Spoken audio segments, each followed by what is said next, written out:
bravo pour ce soir. J'imagine que c'était important de gagner aujourd'hui. Donc là, vous sortez de 2 victoires quand même de haut rang quand même, parce que là, vous avez tombé G2, Koi qui est parmi les favoris sur le papier aussi pour cette année. Bah, déjà, comment tu te sens et comment se sent l'équipe? Je pense l'équipe, on est content. Je pense moi-même, je suis quand même assez content cet aspect, mais satisfait, on va dire.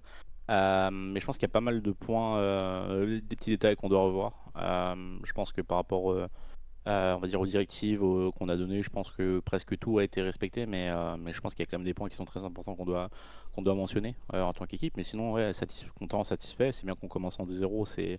On sait qu'avec ce format, en fait, c'est important de commencer sans la boule au ventre, on va dire sur la week 2, parce Vous, que vous l'avez sinon, en fait, vécu l'année dernière un peu aussi. exactement. Ouais, en fait, ouais, j'ai vécu l'exact inverse dans une situation où en fait, le stress et l'anxiété sont au maximum parce que bah, du coup, t'as pas envie d'être bottom 2 et tu te bats pour le bottom 2. Donc là, on se donne des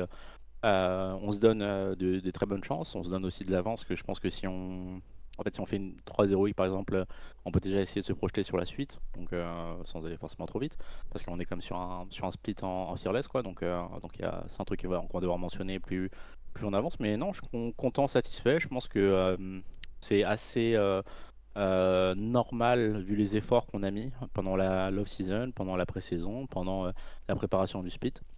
Donc ces 3 étapes-là. Donc je pense, non, je suis quand même content, je suis satisfait, ouais, pour l'instant.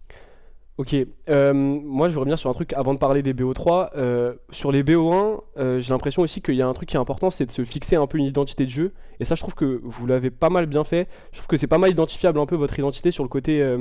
Vous jouez vraiment la range, j'ai l'impression. Déjà sur les 2 games que j'ai pu voir, c'est Ah. vraiment vous jouez beaucoup autour de la range.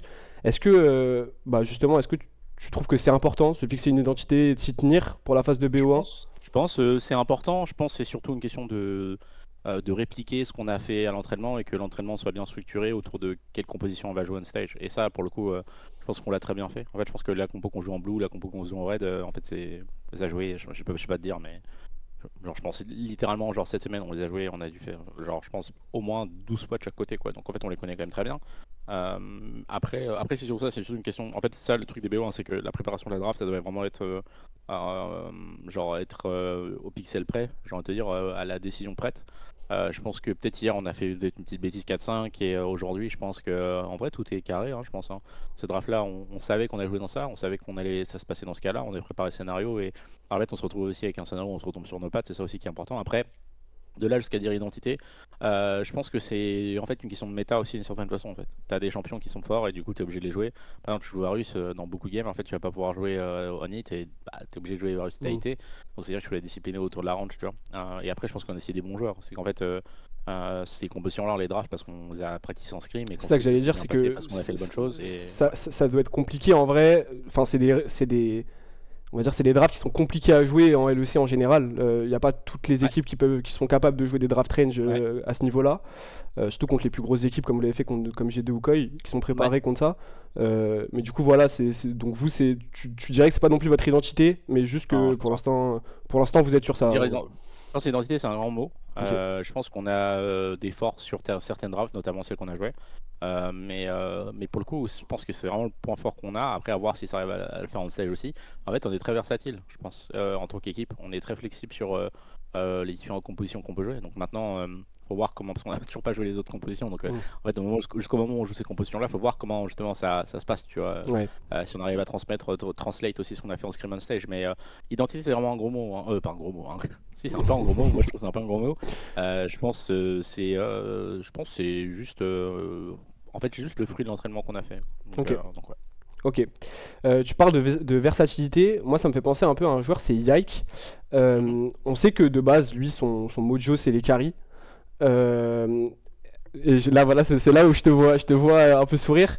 Ah, On sait que ouais, son mojo, c'est les carries. L'année dernière, chez G2, il a joué d'autres choses.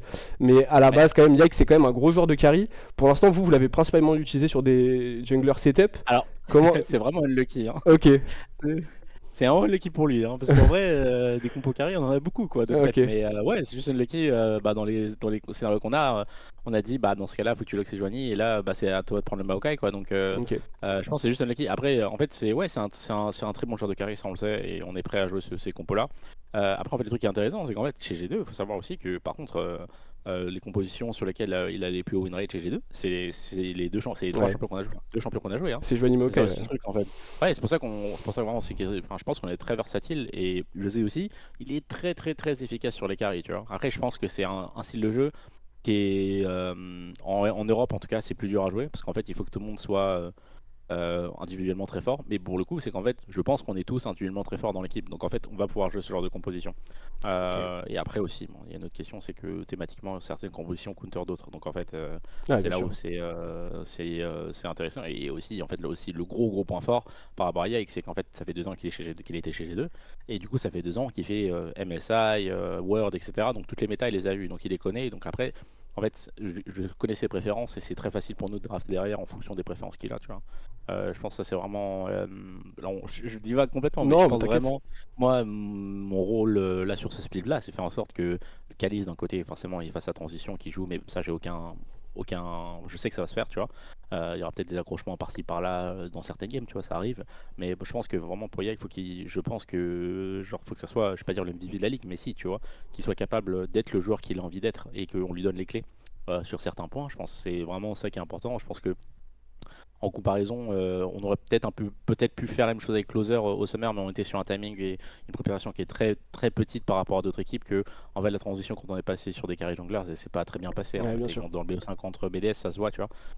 Mais c'est pas forcément de sa faute en particulier. Je pense que c'est aussi la mienne, tu vois. Donc là, c'est vraiment ça. On a fait des ratés. Maintenant, voilà, qu'est-ce qu'on a appris de ces ratés-là et qu'est-ce qu'on peut faire mieux pour Yike, ça, tu vois. Ok. Donc ouais. Ok. Euh, je voulais un peu parler aussi d'un joueur. C'est marrant parce que Targamas l'a dit sur le cast Offi, dans son interview. Moi, Ouais. j'avais préparé la question comme ça. C'était Vladi. Je trouve qu'il se fait pas mal voler la vedette, entre guillemets, par toutes les stars que vous avez, etc. Comment vous le voyez un peu, Vladi, son évolution aussi, parce que du coup, il était là au Summer l'année dernière. Il était aussi chez KCB avant ça. Comment vous avez vu un peu son évolution, et est-ce que tu penses que ce serait possible pour lui d'atteindre les sommets, on va dire, caps humanoïdes dès cette année, ou ça prendra plus de temps? Ouais. En fait, moi je le disais déjà l'année dernière. Moi je me considère pas le fan numéro 1 de Vladi, tu vois. Mais j'ai beaucoup d'espoir en lui. Il le sait. Du coup, ça implique aussi beaucoup de responsabilité aussi sur son gameplay, sur son attitude, sur son comportement dans l'équipe. Donc ça, il le sait. Après, vraiment, genre, moi je pense, pour moi, c'est une normalité que lui conteste ce genre de joueur parce qu'il a tout pour le faire. Ok. Dans le sens la personnalité, les mécaniques, le game knowledge maintenant, je pense qu'il a beaucoup improve par rapport à ça.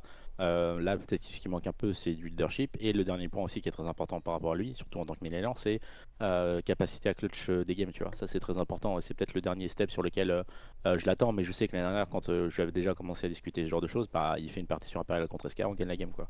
Ouais. En fait, je sais que pour moi, c'est une normalité justement pour lui d'aller contester le haut tableau de la mid lane en Europe. Bien sûr, il faut toujours mettre du respect sur ceux qui sont là et qui dominent pendant beaucoup d'années, mais je pense qu'il n'a rien à envier.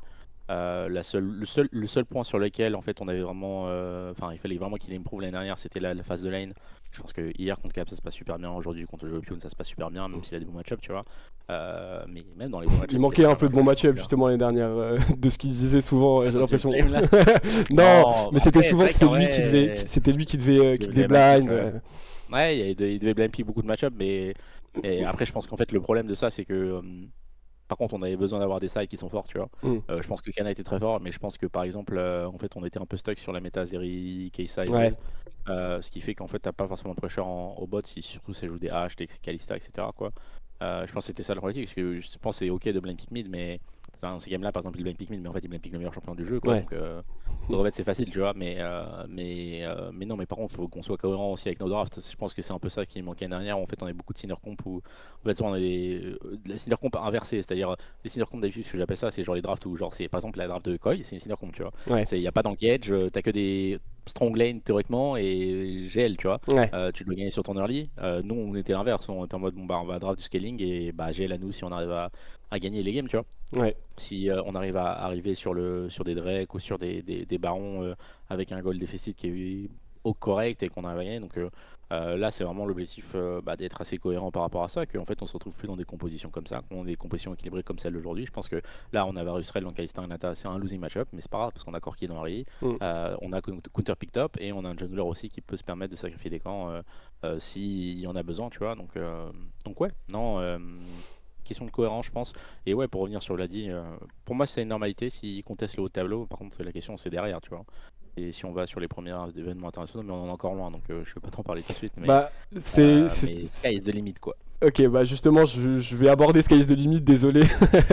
Je voulais te demander, parce que là, on va pas se mentir, enfin, ça semble faisable, tu vois, d'aller au championnat international. Après, c'est que le début de saison. Bien sûr. On sait pas du tout de quoi est fait demain, mais en tout cas, ça semble faisable sur le papier et avec les performances que vous montrez dès le début, dès l'entrée en LEC. Je voulais te demander, est-ce que tu penses que c'est faisable dès cette année de faire des bonnes performances là-bas, ou est-ce que c'est trop tôt pour le Ça, dire? Moi, en fait, j'ai envie de te dire oui, parce que je crois dans mes joueurs, je crois dans mon équipe, et en fait, je pense que, je vais trop des shades de fou, mais je pense qu'aussi, en fait, on étudie beaucoup les équipes asiatiques, tu vois, on Ok. essaie vraiment de voir comprendre le full process, donc en fait, pour nous, ça va être intéressant de se tester à eux. En plus, on s'est déjà testé à eux aussi pendant le season, parce que du coup, on avait beau scrim pas mal l'équipe des Worlds, donc j'ai envie de te dire oui. Après, je suis humble et je pense que l'unité c'est important aussi. Que déjà, qualifions-nous d'abord là-bas. Bien sûr. Et de deux aussi, je pense que par exemple l'année dernière c'était vraiment très difficile la transition de la LFL à la LEC pour moi en tout cas et pour l'équipe. Faut voir aussi maintenant, même si on a déjà des joueurs qui ont fait les Worlds, euh, comment ces transitions-là entre LEC et événements internationaux va se faire. Je pense que c'est trop arrogant de dire qu'on y va y aller, on va casser la tête de tout le monde, même si c'est l'objectif final, tu vois. Ouais. C'est l'objectif final, mais je pense que si on veut y arriver sereinement. C'est l'objectif, c'est quand on y arrive, c'est d'essayer de gagner forcément, mais d'apprendre des leçons qu'on va avoir là-bas, quoi. Staff only, tu vois. Enfin, c'est forcément les joueurs, tu vois, parce que in face wise, on va être plus contesté, etc. Tu vois. Mais c'est aussi de notre côté comprendre qu'est-ce que les autres équipes adverses font, qui fait qu'en fait on se fait avoir. Parce que je pense que, comme j'ai le dit souvent, tu vois, quand eux ils vont, en fait, ils sont pas punir aux événements internationaux. Et en fait, ça c'est aussi intéressant parce que je pense qu'en scrim aussi, Yike se rend pas compte qu'il fait beaucoup d'erreurs sur certains trucs. Mais en fait, c'est parce que chez G2 il peut se permettre de faire ces erreurs-là, tu vois. Et donc c'est ça qui va être intéressant aussi de voir parce que là, bah, en fait, il y a pas mal d'équipes qui nous respectaient pas. Maintenant, ils vont commencer à nous respecter et voilà quoi, tu vois. Ok. Mais ouais, non, vraiment, moi je pense go step by step, c'est vraiment ça l'objectif. Je pense qu'il n'y a aucune raison de pas rêver pour aller au plus loin possible, tu vois. Après, vraiment, l'objectif, il faudra mettre les objectifs là où il faut, tu vois. Je pense que là, dans ce premier split, ça reste pas déjà de se consolider en tant qu'une top équipe de l'Europe, contester le titre. Dans tous les cas, les trois cibles, on doit essayer de contester le titre, tu vois. C'est vraiment ça l'objectif. Et après, une fois qu'on ira aux événements internationaux, faudra remettre des objectifs des objectifs de résultats, pardon, excuse-moi. Est-ce que c'est la bonne chose à faire, tu vois? Je pense pas forcément quand on a des jeunes joueurs, et surtout qu'on est dans une région qui a naturellement pas brillé les dernières années, quoi. Donc ouais, Ok. moi je pense que